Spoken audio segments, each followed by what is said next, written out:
Ser podcast. En La Ventana acontece, que no es poco. Un relato personal de la historia, con Nieves con Costrina. Cadena Ser.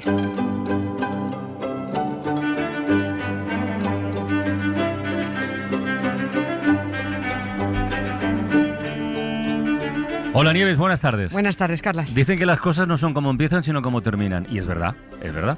Pero como eso abre distintas posibilidades, yo añadiría otra frase, u otro refrán, que es que lo que mal empieza, mal acaba. Y la historia que hoy vamos a completar lo confirma. La historia de Irlanda y la bronca con Inglaterra. La serie de esta semana no acontece, que no es poco, porque además aún no ha terminado. Es que no ha terminado. De momento, a ver dónde nos quedamos en el capítulo anterior, Nieves. A ver, venga, vamos con el cuarto y último episodio irlandés. Repasemos, por si alguien se ha perdido, espero que no. Después de una política de confiscaciones de tierras, ganado y cultivos en beneficio de los colonos ingleses a lo largo de 5 o 6 siglos, el dominio de Inglaterra sobre Irlanda fue ya total en el siglo XVIII.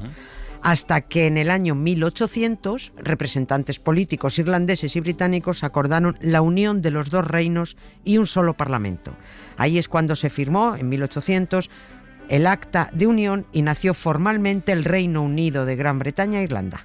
Venga, dijeron muchos, pelillos a la mar y a partir de ahora solo a mirar hacia adelante, porque en esta guerra entre irlandeses e ingleses hemos perdido todos, dijo Pérez Reverte. Algunos irlandeses dijeron, pues mira qué bien, lo mismo vamos a ir a mejor a partir de ahora. Y dijeron otros irlandeses, un momento, vamos a ver, ¿nos van a devolver las tierras y el ganado? ¿Vamos a tener los irlandeses católicos los mismos derechos que los anglo-irlandeses protestantes? ¿Podremos tener propiedades? ¿Y dejar de cobrar una mierda de los patronos ingleses? ¿También podremos eso? ¿Y podremos recuperar nuestro idioma? ¿Y los católicos podremos acceder a cargos públicos? No. Pues verá, señor Pelillos a la mar, llámennos exagerados, pero tenemos la sensación de que aquí los únicos que estamos perdiendo la guerra somos nosotros, los irlandeses, y que esta unión solo les viene bien a ustedes, los ingleses. When apples still grow in November, when blossoms still bloom on each tree, when leaves are still green in December, it's then that your land will be free. pero hay algo que cuesta entender. Quiero decir, si había tal cabreo y tal descontento irlandés motivado con el trato histórico recibido por parte de los ingleses y además no iban a recibir mejoras, ¿cómo fue posible llegar a ese acuerdo? ¿Cómo has dicho que era? ¿El Acta de la Unión? ¿Para firmar eso? ¿Cómo se llegó a ese acuerdo? El Acta de Unión, pues con mentiras. Se llega con mentiras, convenciendo a los irlandeses de que era lo que les convenía y de que iban a conseguir cosas que evidentemente después no consiguieron. ¿Cómo convenció a la mayoría de los británicos aquel rubio disparatado y despeinado llamado Boris Johnson de que votaran el Brexit? ¿Cómo los convenció? Pues mintiendo. Pero con un agravante brutal, y es que los británicos tenían suficiente información en el siglo XXI para no haberse tragado los bulos absurdos que les colaron. Eso también fue culpa de los propios británicos. Pero también esto de la unión necesita su contexto, porque de aquí parten los procesos independentistas que han llegado hasta hoy. Hay que simplificar mucho, pero que este es el temor que tengo, pero yo creo que se entenderá. En el siglo XVIII, Irlanda tuvo su propio parlamento, e Inglaterra tenía el suyo. Por supuesto, el parlamento irlandés era suyo, pero bueno, estaba dominado por los protestantes, los descendientes de los colonos ingleses. Y las políticas que salían de ahí eran absolutamente represivas hacia los irlandeses católicos. No podían comprar tierras, no podían acceder a cargos públicos, no podían practicar las cosas de su secta, no podían hablar gaélico. Pero llega la Revolución Francesa, 1789, ¿no? ¿Qué dirás tú? ¿Qué tendrá que ver la Revolución Francesa? Bueno, que las revoluciones animan a revolucionarse, ¿no? ¿Será claro, eso? Efectivamente. A toda Europa se le pusieron los pelos de punta con la Revolución Francesa, en España también. Uy, cómo les dé a todos los súbditos por contaminarse del ambiente revolucionario francés si empiecen a pedir derechos. ¿Qué vamos a hacer? Y los más dispuestos a revolucionarse, a luchar por una república, a separarse de la obediencia del rey de Inglaterra y a pedir la independencia eran los irlandeses. Los irlandeses, naturalmente. Claro. Y dicen los ingleses, vamos a hacer alguna concesión antes de que se nos revolucionen mucho. Se les dio un cierto acceso a tener propiedades, pero muy poquito acceso. Se permitió a los católicos que votaran, pero no podían acceder a altos cargos del Poder Judicial ni legislativo. Aquello era insuficiente Y efectivamente, como era insuficiente, los irlandeses acaban revolucionándose en 1798, unos 10 años después de la revolución, para conseguir su independencia y convertirse en república e ir a su bola. Resultado, aplastamiento total, nada, miles de muertos, una represión salvaje, y el independentismo irlandés quedó silenciado. Después de esto se les propuso a los irlandeses la unión con Inglaterra un año después, en 1799, siguiendo la política de pelillos a la mar. Y dijeron los irlandeses que rotundamente no. Volvieron a insistir los ingleses en 1800 diciendo: puedo prometer y prometo que si nos unimos en un solo reino y en un solo parlamento vais a mejorar. Os damos 100 escaños a los parlamentarios irlandeses en la Cámara de los Comunes. Tendréis absoluta libertad para practicar vuestras cosas. Los católicos podréis acceder a cargos públicos, podréis comprar tierras y aquí paz y después gloria. ¿Firmamos? Guay, dijeron los irlandeses. Venga, firmamos. ¿Y después no cumplieron con nada de lo prometido? Nada. No cumplieron con lo que los irlandeses consideraban primordial: la libertad religiosa y el acceso a cargos públicos y a altas instituciones desde las que podrían defender los derechos irlandeses católicos. Si nos damos cuenta, en el eterno conflicto irlandés está siempre la maldita religión. Sí. Que en este caso son protestantes machacando a católicos, como en otros sitios han sido los católicos machacando a protestantes, musulmanes a cristianos, cristianos a musulmanes, judíos a musulmanes, cristianos a judíos. Ya basta, por favor, es que el odio y la represión son las bases doctrinales de todas las sectas. En el caso de Irlanda, como ya dijimos, el catolicismo se convirtió en activismo político. La unión de los reinos fue aún peor, porque todo se centralizó desde Londres y todas las decisiones las tomaban los protestantes. Y esos eran los únicos beneficiados en Irlanda, los irlandeses protestantes. El irlandés católico siguió sin acceso a la tierra y sin acceso a cargos, porque en menos de mes y medio, después de entrar en vigor el acuerdo de unión, aprobado por el gobierno y los parlamentos, ahí levanta la mano el que faltaba para el duro, Jorge III, el que era rey ya del nuevo país llamado Reino Unido de Gran Bretaña e Irlanda, y dice: un momento, que yo ya no estoy de acuerdo con eso de que habéis prometido de que los católicos puedan ser católicos. Mis súbditos tienen que ser protestantes, todos. Pero, ¿cómo pudo tirar abajo los acuerdos de la Unión si los había aprobado su propio gobierno? Pues por mal que le pareciera. Los reyes son los reyes, que te la lían cuando les viene bien. Les dan muchos poderes diciendo: se van a portar bien, una leche. Se van a portar lo que bien. tienen. Claro, y más este Jorge III, que de vez en cuando sufría episodios de demencia. También estaba desquiciado Boris Johnson y ahí lo tuvieron, pero bueno.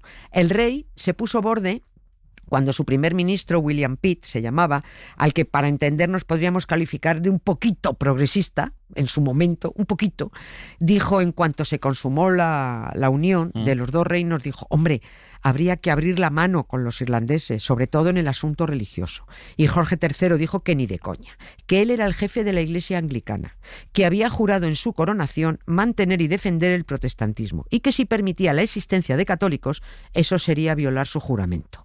Y ahora leo lo que dijo él, la chorrada que dijo él. Preferiría pedir mi pan de puerta en puerta que consentir cualquier medida a favor de los católicos. Puedo renunciar a mi corona y retirarme del poder. Puedo abandonar mi palacio y vivir en una cabaña. Puedo poner mi cabeza en el patíbulo y perder la vida, pero no puedo romper mi juramento. Cierro comillas. Este sí verá bien a una cabaña, venga ya. Y como su primer ministro insistía, el señor Pitt, pues le dijo: pues voy a cambiar a Pitt por otro, que es mucho más fácil, y que por supuesto el siguiente mantuvo en vigor todas las leyes restrictivas contra los católicos. Asunto solucionado, y el problema irlandés continuó yendo a peor. Siguieron las confiscaciones de tierras, dejándoles un terruño para cultivar solo patatas, sin poder mantener ganado, sin derechos, y ya sabemos lo que vino después porque ya está contado.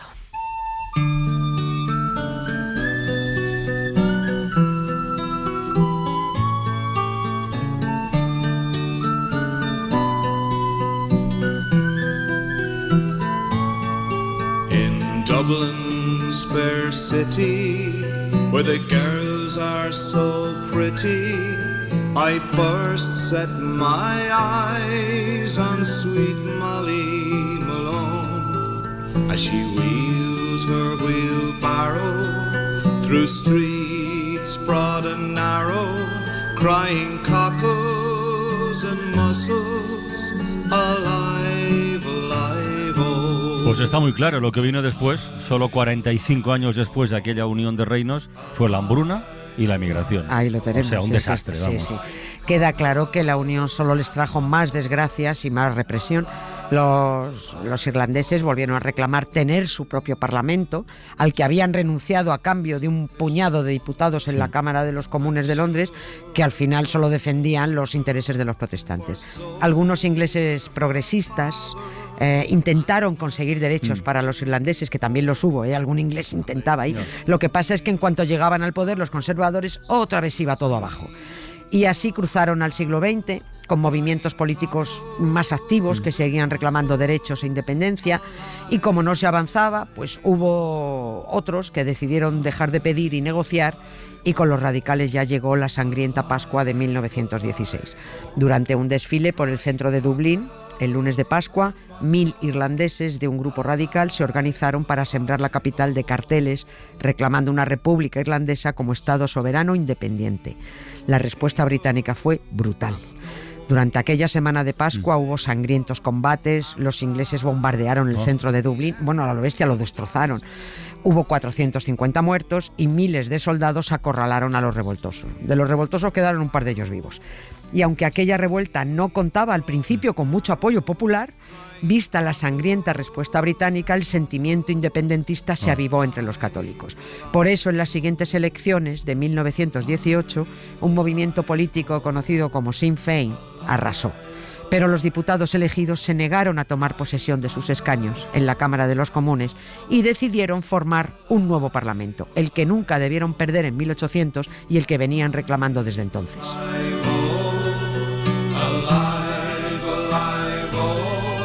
Crying cockles and mussels, alive, alive,